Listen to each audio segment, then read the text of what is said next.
Rescue 1112 Sialkot की सालाना कारकर्दगी रिपोर्ट जारी कर दी गई है। District emergency officer engineer Naveed Iqbal का कहना है कि रेस्क्यू 1112 ने बरवक्त रिस्पांस के जरिए इमरजेंसी सर्विसेज के मयार को मजीद बेहतर बनाया है। रिपोर्ट के मुताबिक रेस्क्यू कंट्रोल को मजमूई तौर पर 3,42,000 से जायद कॉल्स मौसूल हुई, जिनमें 40,040 इमरजेंसी कॉल्स शामिल थी। रेस्क्यू 1112 ने बरवक्त कार्रवाई करते हुए 39,799 कीमती जानों को बचाया। इमरजेंसी कॉज में 13,000 से जायद सड़क हादसात, 1,000 से जायद आग लगने के वाकयात, डूबने, इमारतें गिरने, क्राइम और मेडिकल इमरजेंसी शामिल थी।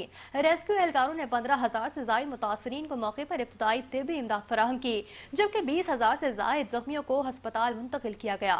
रिपोर्ट के मुताबिक मॉनसून और सैलाब के दौरान 1,800 से जायद मुतासरीन और 200 के करीब जानवरों को महफूज मकामात पर मुंतकिल भी किया गया, जबकि आग लगने के वाकयात में करोड़ों रुपए मालियत का सामान महफूज बनाया गया। मरीज मुंतकली सर्विस के तहत मुख्तलिफ बेसिक हेल्थ यूनिट से एडवांस अस्पतालों में मरीजों को मुंतकिल भी किया गया।